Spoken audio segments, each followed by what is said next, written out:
Hola a todos. El trabajo de un arqueólogo no consiste solo en encontrar artefactos antiguos o descubrir aspectos del pasado, sino también en explicarnos esos hallazgos. Generalmente lo hacen bien, pero en ocasiones donde enfrentan dificultades, buscan la ayuda de científicos. No obstante, los científicos no siempre pueden responder a todas sus preguntas. Así que nos quedamos con misterios del tipo que estás a punto de ver en este video. Philippe Boissé de La Neuville, geógrafo francés, realizó un mapa de la región entre el polo antártico y el trópico de Capricornio en 1737, y llevó a cabo una de dos cosas. O bien omitió una característica crucial de un mapa por lo demás, meticuloso, o demostró que sabía algo que nadie más conocía. Esa pregunta sigue siendo debatida hoy en día.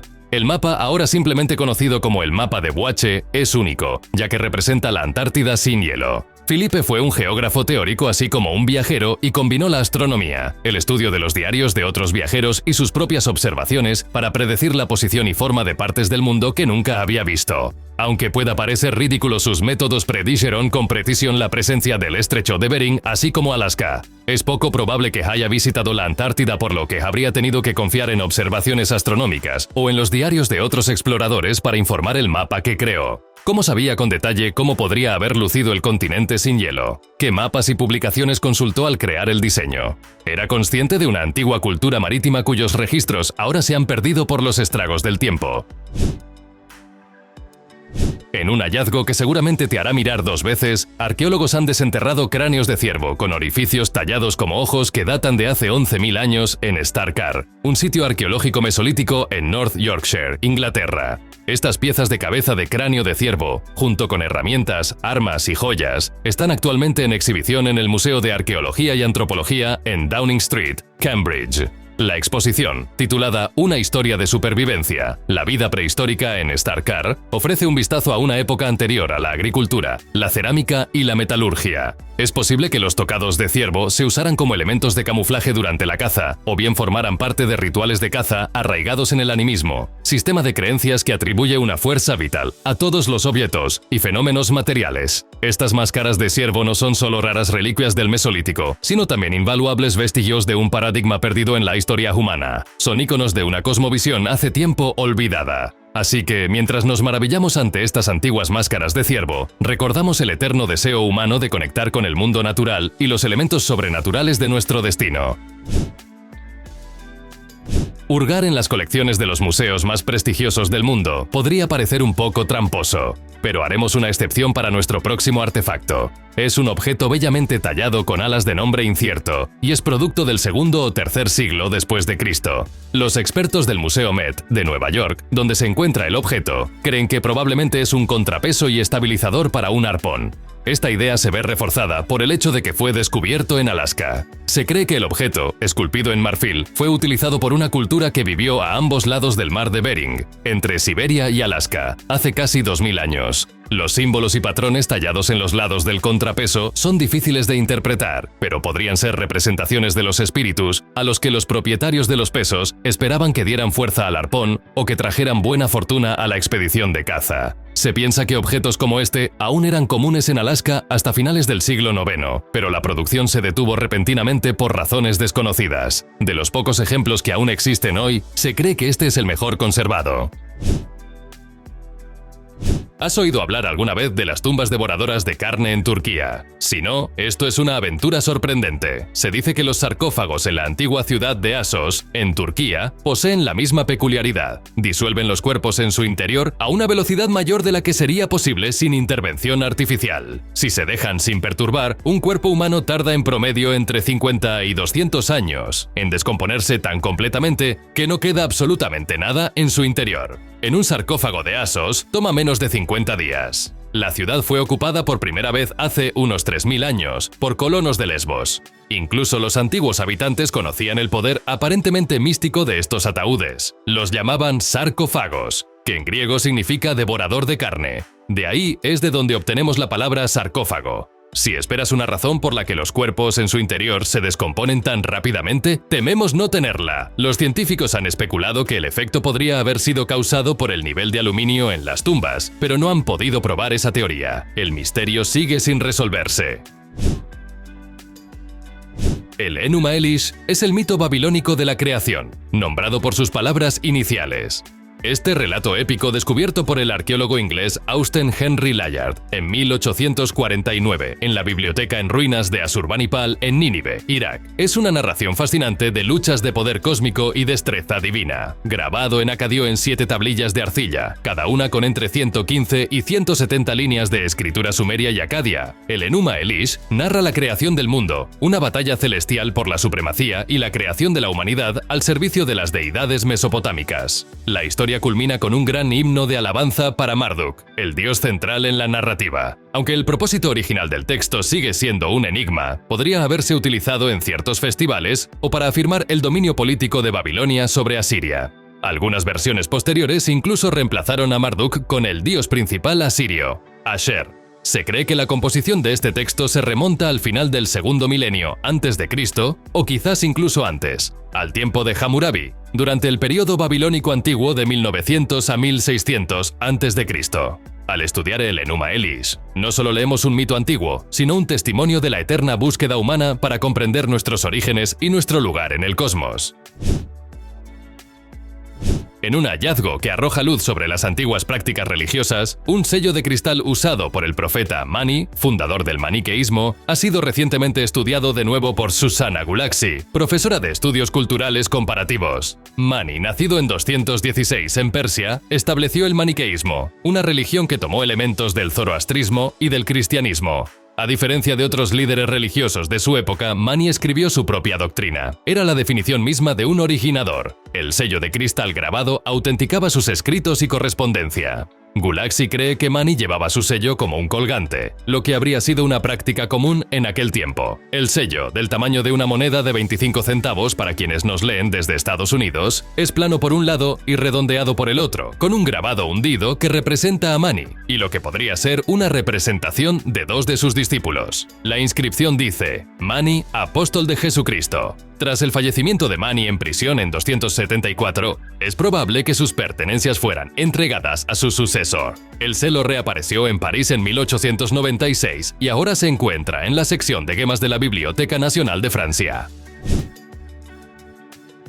He aquí un conjunto de descubrimientos que han dejado una huella en la historia. Más de 20 figurillas cerámicas de seres humanos reclinados en sillas y con intrincadas decoraciones fueron descubiertas en el noreste de Rumania. Estas figurillas, que datan del quinto milenio antes de Cristo, fueron creadas por la cultura Cucuteni-Tripilia, que floreció en lo que hoy es Rumania y Ucrania. Las líneas incisas en estas figurillas han generado debates entre los eruditos. Algunos interpretan estas líneas como representaciones de modificaciones corporales, posiblemente tatuajes. Otros sugieren que podrían representar ropa u otros símbolos desconocidos. Si bien el verdadero significado de estas líneas sigue siendo un misterio, está claro que el pueblo Cucuteni usaba sus cuerpos como lienzos para comunicar ideas, posiblemente relacionadas con la pertenencia a un grupo o la identidad individual. Curiosamente, estas incisiones en las figurillas solo aparecen después del inicio de la era neolítica, cuando se comenzaron a fabricar y decorar cerámicas. Esto ha llevado a algunos a especular que la práctica del tatuaje podría haber comenzado después de que se decoraran las primeras vasijas, mientras las personas contemplaban hacer cambios permanentes en la apariencia de su piel. Así que la próxima vez que veas un tatuaje, recuerda que es parte de una tradición que podría tener miles de años.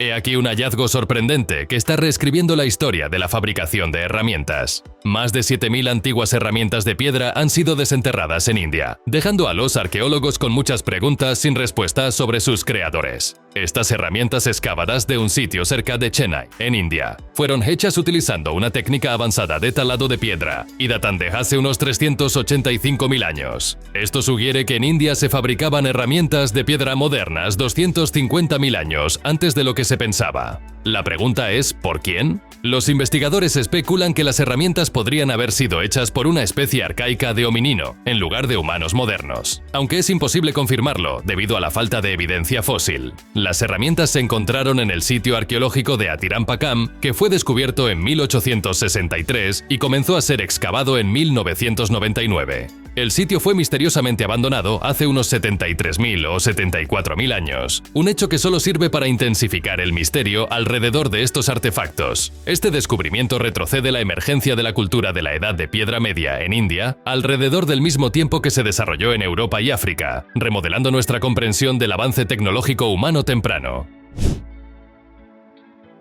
La mano de la gloria, término del folclore europeo, hace referencia a la mano conservada de un hombre ahorcado, que se creía tenía propiedades mágicas. A menudo es la mano izquierda, o la utilizada para una acción malévola. Junto con una vela hecha de la grasa de los mismos restos humanos, se decía que inmovilizaba mágicamente a todos los que la veían, congelándolos donde estaban. El proceso de preparación, detallado en documentos del siglo XVIII, es objeto de interpretación debido a desafíos en la traducción. El término que utilizamos para referirnos a ello aquí proviene de una etimología popular, derivada del francés main de gloire, una mala interpretación de mandragor o mandrágora. Además de las otras supersticiones asociadas, se pensaba que la mano de la gloria tenía el poder de abrir cualquier puerta que encontrara. Su influencia cultural llega a medios modernos, incluida la serie Harry Potter de J.K. Rowling, donde da luz solo a quien la sostiene. De hecho, hay tantos mitos modernos alrededor de la mano de la gloria que es fácil olvidar lo macabro que realmente es. No querrías tenerla en tu repisa.